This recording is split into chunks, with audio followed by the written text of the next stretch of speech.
신규 확진자 규모가 500명대를 유지하고 있습니다. 곧 다가올 설 연휴를 생각하면 더욱 철저한 방역 전략이 필요할 텐데요. 코로나19 브리핑 고려대학교 약학대학 김정기 교수와 함께 자세한 내용 알아보겠습니다.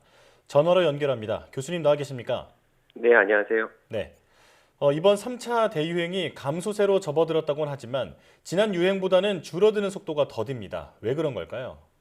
일단 기본적으로는 정점에 도달할 때까지 걸린 시간이 길기 때문에 그렇습니다. 네. 그만큼 정점에서의 확진자 규모도 상당히 높았고요.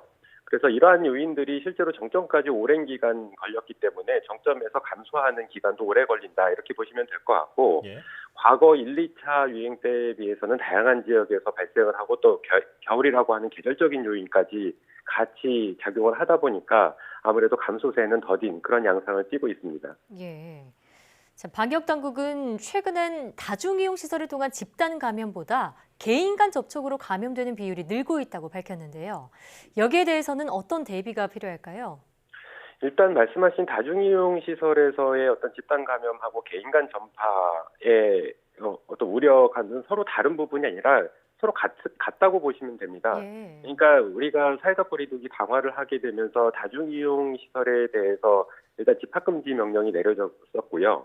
그러니까 이러한 부분들이 실제로는 다중이용 시설을 이용할 수 없다 보니까 거기서 어떤 소규모든 중규모든 집단 감염이 발생을 안 했던 부분이고 예. 반면에 개인 간 전파, 그러니까 집단 다중이용 시설을 이용하지 못하는 상황이다 보니까 주로 비율상으로 봤을 때 개인 간 전파가 크게 늘어난 양상을 보이는 거거든요. 예.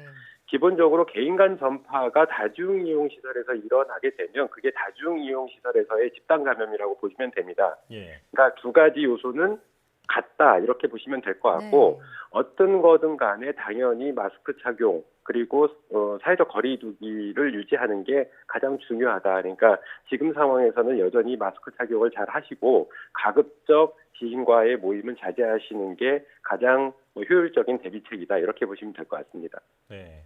불필요한 만남을 자제하고 방역 수칙을 잘 지키는 게 중요하다고 말씀해 주셨습니다. 설 연휴가 3주 앞으로 다가왔는데 방역 당국이 특별 방역 대책을 준비하고 있습니다. 어떤 내용이 담겨야 할까요? 일단 말씀하신 것처럼 내일 그 사회적 거리두기 조정안이 나올 걸로 예상이 되고 있고요. 네. 여기에 설 연휴 특별 방역 대책도 포함될 걸로 예상이 되고 있거든요.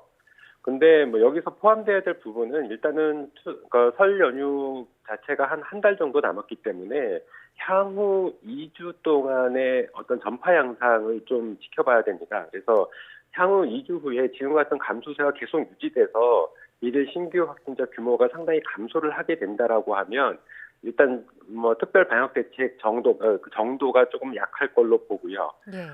그 후에도 여전히 지금의 감소세가 오히려 또 다시 상승하게 되면 아마도 굉장히 강력한 방역 대책이 강구가 돼야 되는데 예. 아마 지금 예상하기로는 지난 추석 연휴 특별 방역 대책과 유사한 정도로 설정이 되지 않을까 생각을 하고 있고요.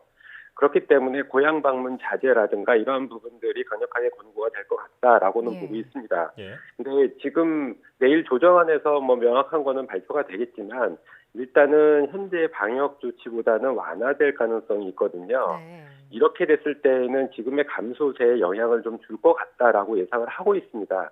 그렇기 때문에 만약에 이렇게 돼서 감소세가 다시 새로운 국면으로 증가하는 양상을 보이게 되면 아마도 지금의 뭐 5인 이상 또는 10인 이상 이 정도의 어떤 인원 제한, 그러니까 모임에 대한 인원 제한 부분이 들어갈 거다. 예. 그런 부분들이 필요하지 않을까 이렇게 생각을 하고 있습니다. 예. 네, 방역 조치가 완화되더라도 사적 모임은 여전히 제한이 필요할 거란 말씀이시고요. 코로나19 완치 후에 탈모나 폐기능 저하 등의 후유증이 꽤 크다는 중간 연구 결과가 나왔습니다. 자, 다만 연구 대상 인원이 40명인데요. 이 결과가 유의미하다고 봐도 될까요?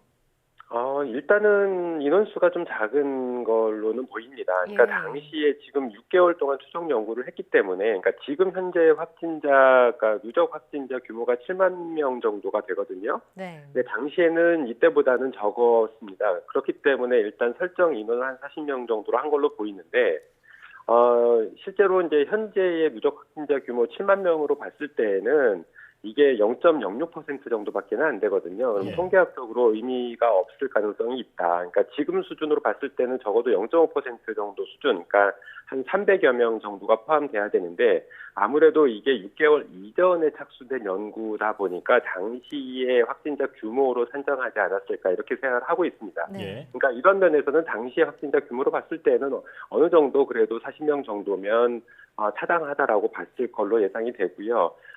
아무래도 앞으로 이러한 연구들이 계속 진행이 돼야 될 것 같고 일단은 최소 인원보다는 가급적 많은 인원들이 포함돼야 된다 이렇게는 보고 있습니다. 예. 네.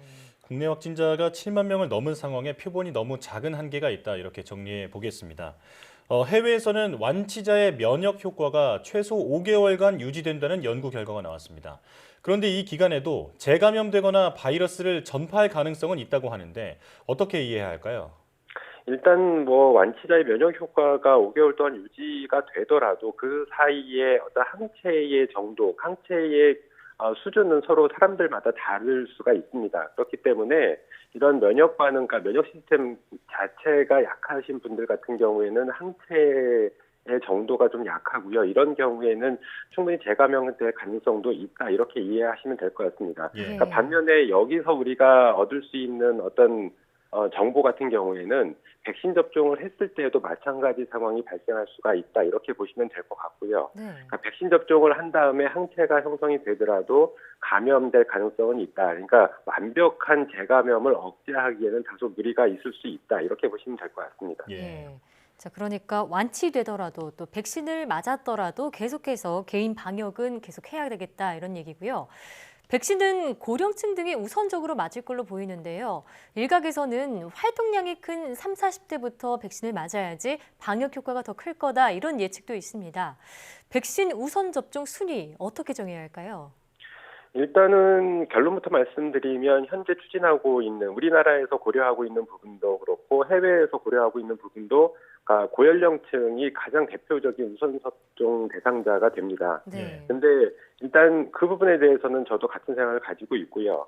앞서 백신의 방어율 부분 잠깐 언급을 드렸는데 백신을 맞더라도 이게 완벽하게 방어율 100%를 보일 가능성은 극히 낮거든요. 그러니까 네. 백신을 접종 맞더라도 아마 그 감염은 이루어질 수 있다. 그리고 감염이 이루어진다는 얘기는 체내에서 바이러스가 일정 수준으로 존재할 가능성이 있다. 이렇게 보시면 될 것 같고요. 예.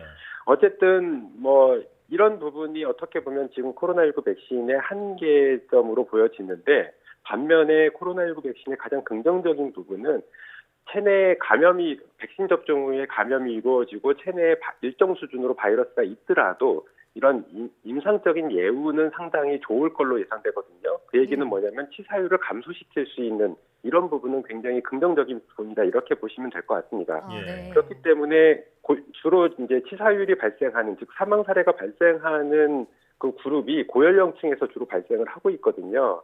따라서 백신은 그 코로나19 백신의 가장 목표는 이런 치사율을 줄이는 데 있다. 이렇게 보시면 될 것 같고 그렇기 네. 때문에 60대 이상의 고연령층이 우선 접종 대상자가 되는 게 맞겠다라고 개인적으로는 생각하고 있습니다. 네. 예.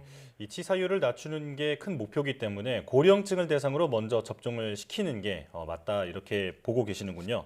자, 오늘도 코로나 상황 살펴봤습니다. 지금의 감소세가 이어지도록 주말에도 방역에 신경 써야겠습니다.